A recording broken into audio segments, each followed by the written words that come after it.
வணக்கம் நண்பர்களே. நாம் இப்போ எந்த வேர்ல்டில் வாழ்ந்துட்டுருக்குறோம்? Net world. நெட்டை 1 மணி நேரம் கட் பண்ணோம்னா நிறையா பிஸ்னஸ் பாதிக்கப்படுமா, அப்புறம் நிறையா வேலைகள் பாதிக்கப்படுமா? சரிப்பா, இப்போ என்ன நெட் வேர்ல்டில் என்னத்தை நம்ம பெருசாக சாதிச்சிட்டோம்னா அப்படி ஒன்றும் பெருசாக சாதிக்கலைங்க.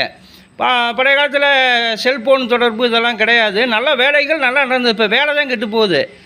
செல்ஃபோனை வச்சு நோண்டிக்கிட்டே அதிலேயே செல்ஃபோனுக்கு அடிக்ட்டு, செல்ஃபோன் பைத்தியங்கள், அப்புறம் பணப்பைத்தியம், அப்புறம் இந்த காம பைத்தியங்கள், அப்புறம் என்ன சொல்கிறது, பணப்பைத்தியம், காம பைத்தியம், அப்புறம் மது பைத்தியம்,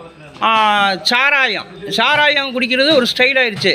அப்போ மொத்தத்தில் என்ன ஆகுது, நெட்டு வேர்ல்டுன்னு சொல்லிட்டு இணையதள உலக பைத்தியங்கள்னு ஒரு நிலைமைக்கு வந்தாச்சு. 2020 கிட்ஸுக்கு அப்புறம் இணையதள உலக பைத்தியங்கள், செல்ஃபோன் பைத்தியங்கள், பணவெறி கொண்ட பைத்தியங்கள், மது வெறி கொண்ட பைத்தியங்கள், காம வெறி கொண்ட